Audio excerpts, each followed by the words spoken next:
Hello dear friends, मेरा नाम है साहिल और आप देख रहे हैं एयू कॉमर्स स्कॉलर। आज का हमारा टॉपिक है exceptions to the law of demand. जी हाँ दोस्तों, आज हम जानेंगे कि लॉ ऑफ डिमांड के क्या एक्सेप्शंस हैं जिसकी वजह से जो हमारा ग्राफ है। देखिए, लॉ ऑफ डिमांड का ग्राफ कैसे बनता है? Downward sloping from left to right. और exception to the law of demand में क्या होता है? हमारा ग्राफ बनता है लेफ्ट टू राइट लेकिन अपवर्ड स्लोपिंग।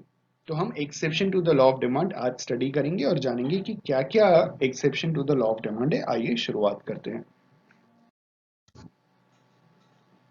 आइए जानते हैं exceptions to the law of demand में सबसे पहली बात क्या कही गई है। तो इन्होंने कहा law of demand is considered to be valid in most of the situations. ज्यादातर सिचुएशंस में लॉ ऑफ डिमांड को वैलिड कंसिडर किया गया है। लॉ ऑफ डिमांड का मतलब जब प्राइस बढ़ेगा तो डिमांड फॉल करेगा, और जब प्राइस फॉल करेगा तो डिमांड राइज करेगा। ठीक है, तो ज्यादातर सिचुएशन में लॉ ऑफ डिमांड वैलिड है। But in actual practice law of demand may not operate in many cases. तो कुछ केसेस में law of demand actual practice में काम नहीं करता। वही सारे एक्सेप्शंस हैं।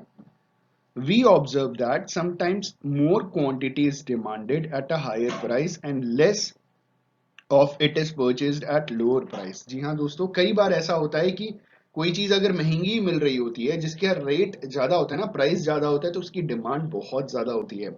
और वैसी ही कोई चीज अगर सस्ती मिल रही होती है और तो कंपेरेटिवली उसकी डिमांड कम होती है। तो कई बार ऐसे सिचुएशंस आपने भी ऑब्जर्व किया होगा। तो ये जो सिचुएशंस होती हैं, ये सारे के सारे एक्सेप्शंस हैं लॉ ऑफ डिमांड के। आगे कह रहे हैं in such situations demand curve may not have a negative slope, it may be sloping upward. तो इन सारे सिचुएशंस में जो डिमांड कर्व है उसका नेगेटिव स्लोप नहीं बनेगा। देखिए, लॉ ऑफ डिमांड का जो स्लोप बनता है वो ऐसे बनता है फ्रॉम लेफ्ट टू राइट। लेकिन एक्सेप्शंस जिसको अभी हम स्टडी कर रहे हैं, उसमें जो स्लोप बनेगा वो एक्चुअली लेफ्ट से राइट अपवर्ड की ओर जाएगा। ठीक है, तो ये एक्सेप्शन का स्लोप ऐसे बनता है और लॉ ऑफ डिमांड का स्लोप ऐसे बनता है। वाई एक्सिस पे हमेशा प्राइस होता है, एक्स एक्सिस पे हमेशा क्वांटिटी डिमांडेड होता है। आगे इन्होंने कहा there are several reasons for an upward sloping demand curve. बहुत सारे रीजंस हैं डिमांड कर्व के अपवर्ड स्लोपिंग के लिए। जैसे सबसे पहला गिवन गुड्स, दूसरा आर्टिकल्स ऑफ स्नॉब अपील, तीसरा एक्सपेक्टेशंस अबाउट फ्यूचर प्राइसेस, चौथा इमरजेंसीज, पांचवा क्वालिटी प्राइस रिलेशनशिप, और last one is sixth one which is change in fashion. आइए इन सबको एक एक करके स्टडी करते हैं। सबसे पहला है हमारा गिवन गुड्स। इसमें कहा जा रहा है गिवन goods are those inferior goods on which the consumer spends a large part of his income and the demand for which falls with a fall in their price। तो गिवन गुड्स वो inferior goods होते हैं जहां पे consumer अपनी income का ज्यादा हिस्सा स्पेंड करते हैं, और जब इन गुड्स की कीमत जब फॉल होती है तो इनकी डिमांड भी फॉल हो जाती है। मतलब जब इनकी अ, कीमत कम होती है तो इनका जो मांग है, जो डिमांड है, वो भी कम हो जाता है। इन्हें हम गिवन गुड्स कहते हैं। A given good is a low income non luxury for which demand increases as the price increases and vice versa। तो एक गिवन गुड लो इनकम और नॉन लग्जरी प्रोडक्ट की कैटेगरी में आता है। इनकी जो डिमांड है वो तब इंक्रीज होती है जब इनकी प्राइस इंक्रीज होती है, और इनकी डिमांड तब फॉल होती है जब इनकी प्राइस फॉल होती है। ठीक है, मतलब जब प्राइस बढ़ेगा तो गिवन गुड्स की डिमांड बढ़ेगी। इसको कहते हैं डायरेक्ट रिलेशनशिप। जब प्राइस फॉल होगा तो गिवन गुड्स की डिमांड फॉल हो जाएगी। ठीक है, ये है गिवन गुड्स। आगे इन्होंने बोला a given good has an upward sloping demand curve which is contrary to the fundamental law of demand which are based on a downward sloping demand curve। क्योंकि ये एक्सेप्शन है, और जैसा कि अभी हमने कहा कि एक्सेप्शन में अपवर्ड स्लोपिंग डिमांड कर्व होता है। ठीक है, exception to the law of demand में अपवर्ड स्लोपिंग डिमांड कर्व बनेगा फ्रॉम लेफ्ट टू राइट। क्योंकि ये एक्सेप्शन है लॉ ऑफ डिमांड के लिए, इसीलिए यहाँ पे जो डिमांड कर्व बनेगा वो लेफ्ट से राइट अपवर्ड स्लोपिंग। यही इन्होंने बोला कि a given good has an upward sloping demand curve which is contrary to the fundamental law of demand which are based on a downward sloping demand curve।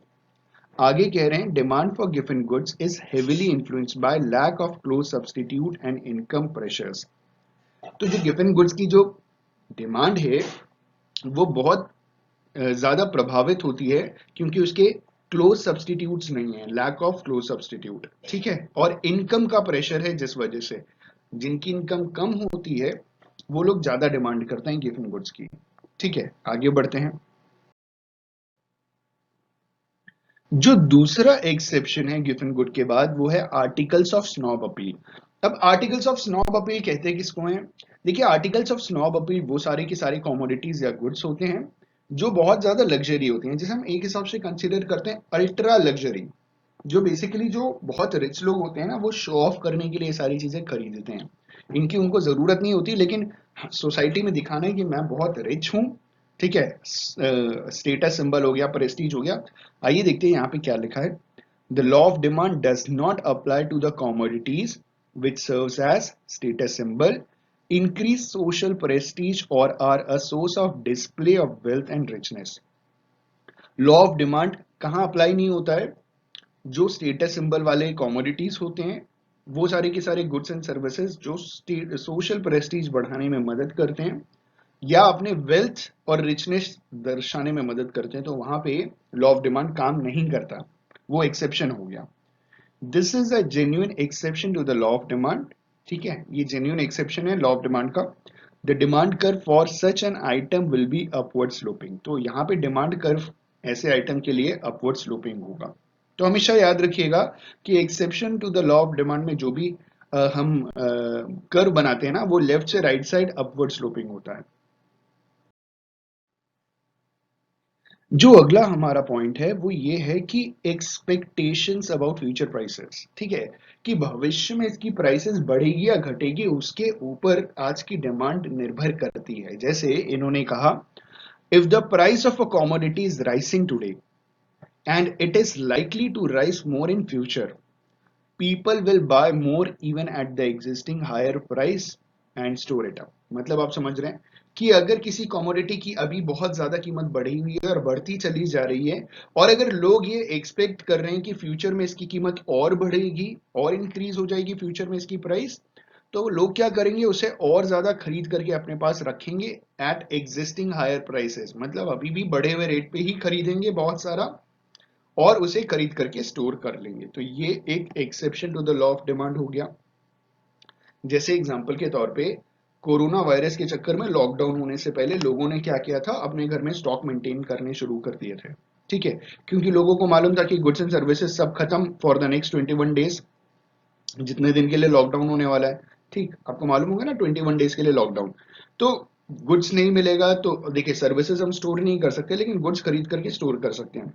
तो लोग, अच्छा उस time prices बढ़े नहीं थे, तो लोगों ने क्या किया था कि चीजें खरीद करके रख ली थी, क्योंकि उन्हें मालूम था कि देयर इज अ पॉसिबिलिटी कि फ्यूचर में इसकी शॉर्टेज हो जाए और हमें मिले नहीं। तो लोगों ने खरीद खरीद करके इकट्ठा करना शुरू कर दिया था। लेकिन सपोज कीजिए उनकी प्राइसेस अगर बढ़ भी रही होती ना, तो भी लोग खरीदते। रीजन ये है कि आने वाले टाइम में वो मिलता नहीं। ठीक है, सिमिलरली इन्होंने बोला, when the consumer anticipate a large fall in the price of a commodity in future, they will postpone their purchase even if the price falls today so as to purchase this commodity at a still lower price in future। मतलब same बात इन्होंने बोला कि अगर लोगों को मालूम है, जनरल पब्लिक को ये बात मालूम है कि किसी भी एक पर्टिकुलर कमोडिटी की प्राइस अभी कम हो रही है और आने वाले टाइम में ये और फॉल करेगा। जैसे एग्जांपल के तौर पे मान लीजिए गोल्ड है। ठीक है, मैं मान रहा हूँ ये लग्जरी प्रोडक्ट है, लेकिन आप इस एग्जांपल को समझिए कि गोल्ड का प्राइस फॉल कर रहा है और कस्टमर्स को मालूम है कि हाँ आने वाले टाइम में इसकी प्राइस और फॉल करेगी, तो लोग अभी नहीं खरीदेंगे, वो वेट करेंगे और फॉल होने का। जब और कीमत कम हो जाएगी तब जाकर के खरीदेंगे। ठीक है, अगली बात है इमरजेंसीज। अब इमरजेंसीज में इन्होंने क्या बोला, law of demand may not hold good during emergencies like Wars and famines. तो जब वॉर की सिचुएशन आ जाती है किसी देश में, तो लॉ ऑफ डिमांड उस सिचुएशन में काम नहीं करता। फेमाइंस की जब सिचुएशन आती है ना, अकाल पड़ना हो गया किसी देश में, तो लॉ ऑफ डिमांड उस सिचुएशन में काम नहीं करता, तो वहां पे एक्सेप्शन हो जाता है। At such times consumers behave in an abnormal way. तो ऐसे सिचुएशन में हर इंसान एबनॉर्मल वे में बिहेव करेगा। If they expect shortage of goods they would buy and hoard goods even at a higher price during such period. ठीक है, तो ऐसे सिचुएशन में अगर कोई चीज की शॉर्टेज पड़ रही है ना, स्केर्सिटी हो रही है, तो लोग क्या करेंगे, हायर प्राइस पे खरीद करके उसे इकट्ठा करके अपने पास होल्ड करके रखेंगे, मतलब स्टोर करके रखेंगे। अगला इन्होंने बोला on the other hand during depression they will buy less even at a low price, क्योंकि डिप्रेशन में लोगों के पास एम्प्लॉयमेंट नहीं होती, लोगों के पास इनकम नहीं होती, लोगों के पास जॉब्स नहीं होते, तो लोगों की इनकम बहुत जब फॉल कर जाती है, तो इस सिचुएशन में लोग, मतलब जो डिप्रेशन का टाइम होता है वहां पे लोग कम खरीदते हैं even at a low price, तो ये भी एक एक्सेप्शन हो गया। और यहाँ पे भी जो ग्राफ बनेगा वो लेफ्ट से राइट अपवर्ड स्लोपिंग, क्योंकि ये भी एक एक्सेप्शन है लॉ ऑफ डिमांड का। आगे इन्होंने कहा क्वालिटी प्राइस रिलेशनशिप, इसका मतलब क्या हुआ कि अगर महंगा है तो अच्छा होगा और अगर सस्ता है तो अच्छा नहीं होगा, लेकिन ऐसा कभी नहीं होता। ये अपनी अपनी सोच की बात है। इन्होंने बोला sometimes consumer assumes that high price goods are of higher quality than the low price goods. ठीक है, वो डिपेंड करता है। लोग ये सोचते हैं ना कि ज्यादातर कि अगर महंगा है तो बहुत ही अच्छा होगा, अगर सस्ता है तो अच्छा नहीं होगा, उसकी क्वालिटी खराब होगी। तो प्राइस और क्वालिटी रिलेशनशिप लोग अज्यूम कर लेते हैं। इन्होंने बोला ना, लोग अज्यूम कर लेते हैं सीधा सीधा। In such case more of the goods may be demanded at a higher price, तो ऐसे सिचुएशन में ज्यादा गुड्स को डिमांड किया जाता है हायर प्राइस। अगला है हमारा और आखिरी पॉइंट है चेंज इन फैशन। इसमें इन्होंने बोला when a commodity goes out of fashion, जब कोई चीज आउट ऑफ फैशन चली जाती है, consumer will not purchase a larger quantity of this commodity even when its price is reduced। ठीक है, जैसे एग्जांपल के तौर पे कोई पुराना mobile phone, 3G mobile phone मान लीजिए, ठीक है, या अगर ये वीडियो आप आज से 3 साल 4 साल बाद देखेंगे तो मान लीजिए 4G मोबाइल फोन, क्योंकि उस जमाने में 5G का जमाना होगा और 5G के टाइम 4G फोर्थ जनरेशन का मोबाइल या थर्ड जनरेशन का मोबाइल कोई खरीदेगा नहीं। आप प्राइस कम भी कर दीजिए तो भी लोग डिमांड नहीं करेंगे। ठीक है, when a commodity goes out of fashion consumer will not purchase a large quantity of this commodity even अगर उसका प्राइस फॉल कर जाए। तो ये थे कुछ एक्सेप्शंस। यहाँ पे भी जो ग्राफ बनेगा वो लेफ्ट से राइट अपवर्ड स्लोपिंग बनेगा। ठीक है, वाई एक्सिस पे हमेशा प्राइस होता है, एक्स एक्सिस पे हमेशा क्वांटिटी बनाई जाती है, लिखी जाती है। ठीक है, तो ये था हमारा exception to the law of demand. I hope and believe कि आपको क्लियर हो गया होगा कि क्या होता है law of demand, exceptions, law of demand के एक्सेप्शंस क्या होते हैं। ठीक है, चैनल पे नए सब्सक्राइब कर लीजिए, पुराने हैं तो लाइक शेयर कमेंट करना ना भूलें। Thank you so much, have a good day.